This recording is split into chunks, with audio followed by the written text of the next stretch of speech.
everyone. I think we're live. We don't know, but we're talking about our hair, because it's a huge part of menopause.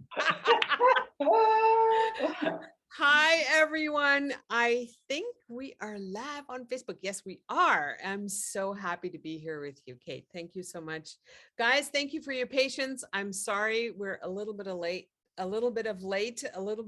because technology doesn't always have the same time span that we have.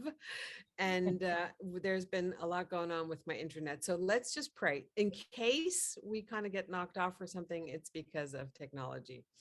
So welcome, everyone. I would like to introduce you to a very new friend in my life, a new silver sister, a new silver sage, a beautiful woman who we met. When did we meet, Kate? 6 months ago?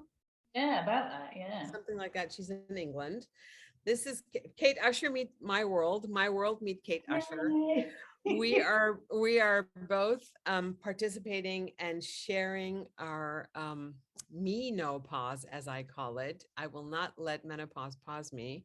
Story in the book called The Potent Power of Menopause. And I wanted to have a conversation with Kate because Kate is a masterful mentor when it comes to anything in the realm. I mean, your realm is so big, Kate. I don't want to like rattle off your whole CV because I think that these conversations are for people to actually get to know, the behind the scenes of who you are. So tell us a little bit about you. Welcome to my tribe and give us a little bit of background and what you're passionate about and what makes your heart sing, and that you have 2 young girls in your life and your husband is part of this book. So you have a lot to share. So go. I won't interrupt you.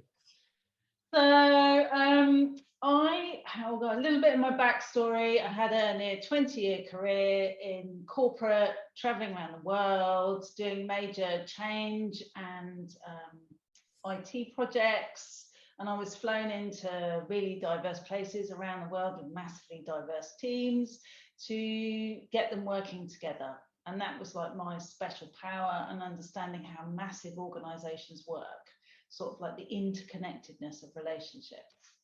And then I had my first daughter, and then I was pregnant with my second daughter, and I was made redundant in the middle of the financial crisis.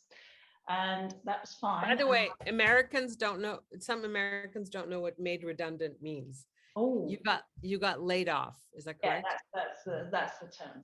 So they don't do projects when there's no money around, unsurprisingly. So I think it wasn't Lehman's, was it, that went down at the time? I can't remember. Anyway, so I picked up my coaching and my psychotherapy, which I'd been qualified in for ages before that, and everything was tickety-boo and fantastic. Sorry, that's such an Englishism, isn't it? And then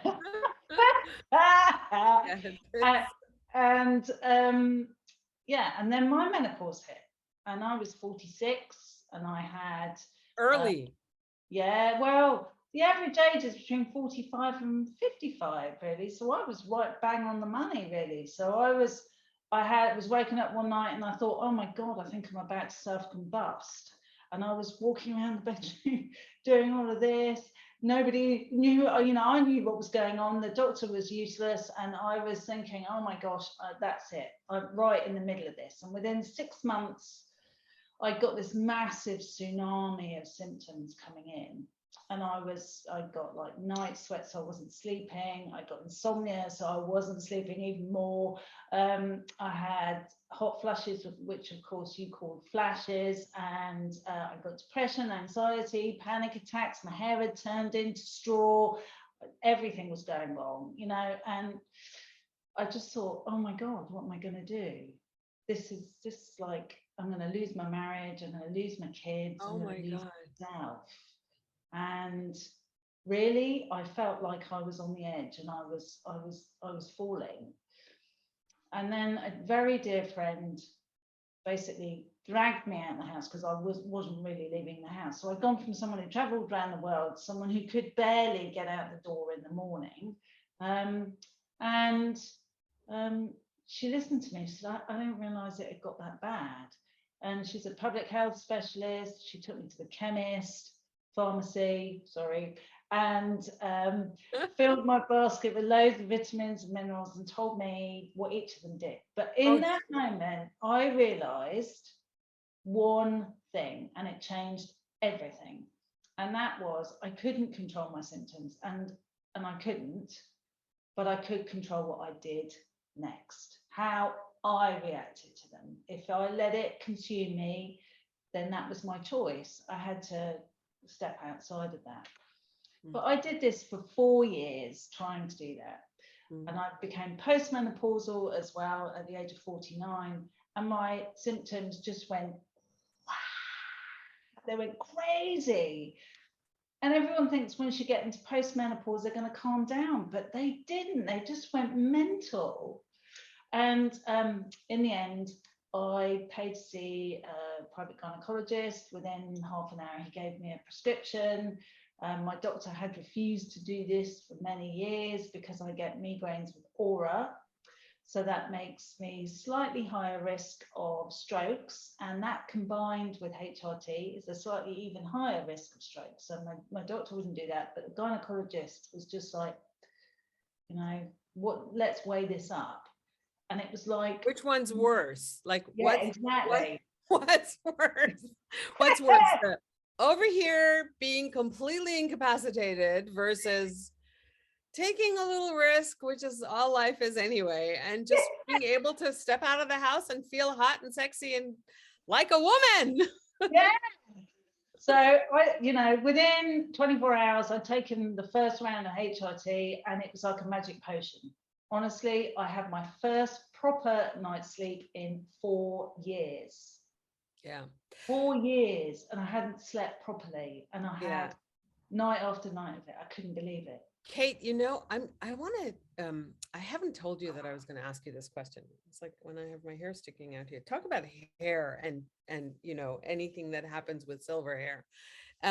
This may have the hair on the back of your neck stand up, this question, and you do not have to answer it. Ooh. However, I think that,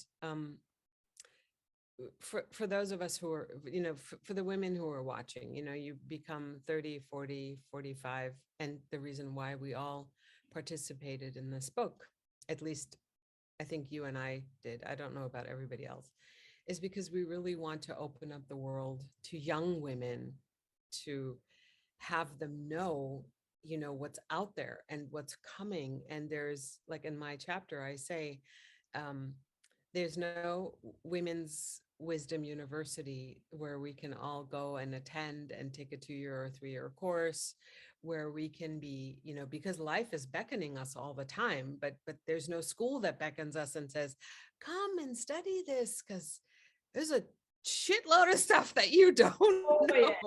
Right. Yeah. And one of the things, which is, I'm coming to the question I'm about to, I'm going back, but I want to come and ask this question because you're married and your husband is a part of this book. Your husband is the only gentleman that's participating. So there's 11 of us. Kate and her husband, Neil, are both authors, and they're contributing authors to this book. And my question is an intimate question. It's like a question of, so how was all that for the two of you? How did it affect your intimacy? How did it affect your feeling like a womanness? How was he looking at you? And because that's another huge black hole, there are no men in the world that have written books about when my wife goes through menopause. My wife was 35. She got a hysterectomy, and then suddenly she was in menopause at 35. I mean, there's all these kind of stories, and no one ever talks about it. It's the pink elephant in the room that everybody uses as a clothing rack. And then you and I come in, and the book comes out, and we like, take off the clothes. There's a pink elephant. That's kind of why I wore pink today, because I want to talk about the pink elephantess with an S at the end, plural. So can you speak a little bit to that? And I know we want everyone to buy this book, because I want every woman to buy it for every woman in her life. I want every man to buy it for every woman, mother, sister, daughter, cousins. So if you could speak a little bit to that, I would be so grateful. And I think our audience would be too. Okay, so I've got no shame. I don't mind. So essentially, and Neil and I talked a lot. So the first thing has to be you're going to have to talk, and this is not just like a one-time only activity. This is all the time. In fact, it's a bit like a scratch record, especially when you get to the intimacy piece, because so much changes. Your Mhm. body is changing, how you feel about your body is changing.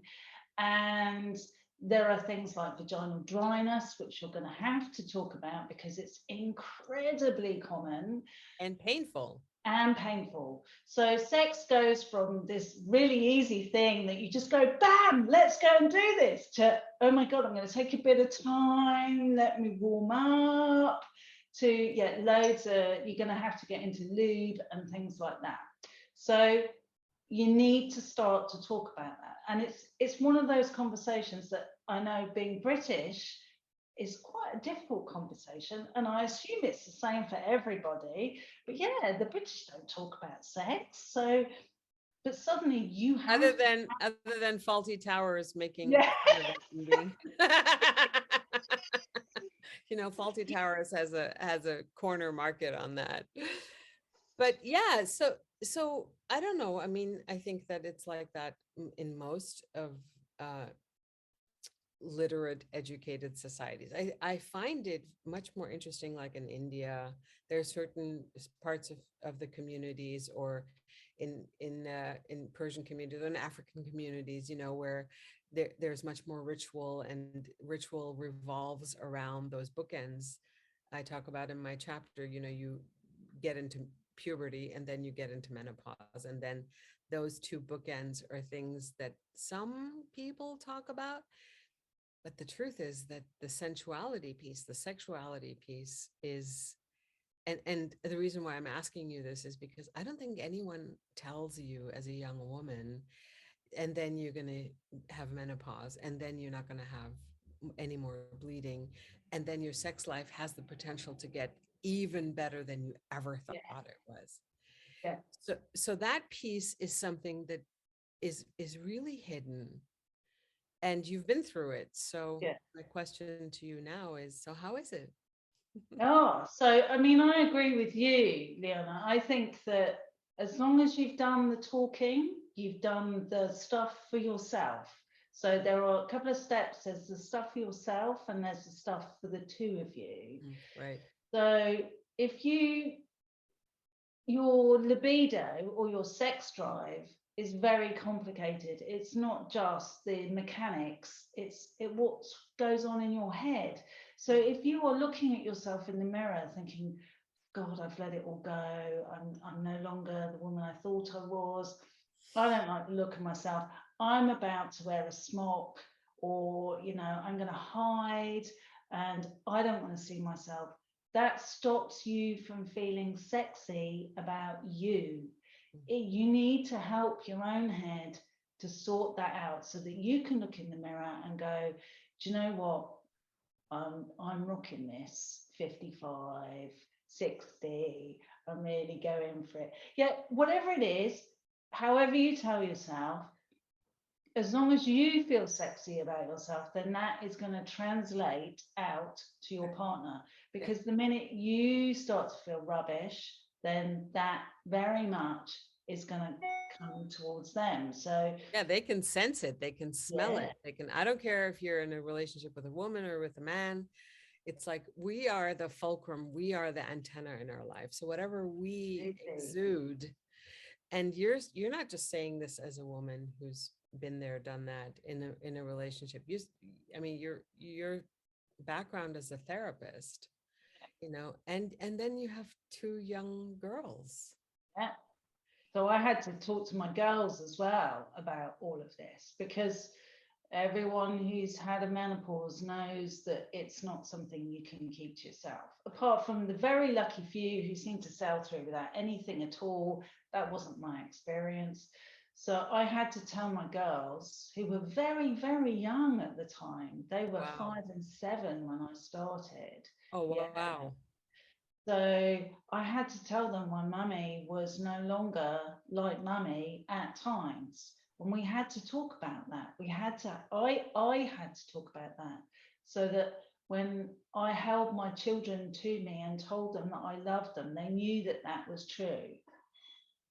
That the mummy who might be shouting or upset or whatever I was it was passing. So we created a thing called the menopause monster.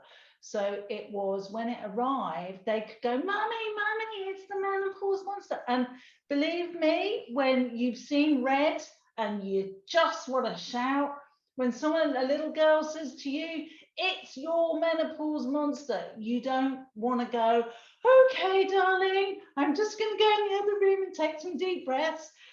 But you have to get on it. You have What to a go, great, what a great practice. yeah. See, It's, I think that this is so beautiful that you're sharing this, Kate, because these are the things that don't come out in books. You know, these are the conversations that come out in moments like this. And they're the conversations that not just we have to have as mothers or sisters or parents, but and as grandparents. I mean, how many, how many of us, I remember my grandmother, and now that I'm thinking about it, that now that we've written this book and we're on this journey together, I thought, maybe when we were little, she was going through menopause and that's why she was so bitchy. Like I've thought about all these things that I couldn't grasp or understand earlier. So the perspective that you have in this conversation is always different from which age and what part of the world you come from. I mean, the tapestry of the amazingness, it's just like the sensuality piece. It's like there's so many millions of threads that get woven into that conversation that it's unique to you. It's always unique to you. And we, all of us who've written part of this book, we believe that the more diversity of story and intensity and fun and joy and laughter that you get as the reader, that you'll be able to take a look through some of our lenses and either find yourself or weave yourself into those, because you don't know what you don't know that you don't know that you don't know, yeah, right? yeah. And I think one of the things, Liana, that we discussed is that we all seem to arrive at this with very little information. Very. We arrive at this with so little awareness of what might occur. Most of us know we're going to have variable periods. We might put on some weight. We're going to have some mood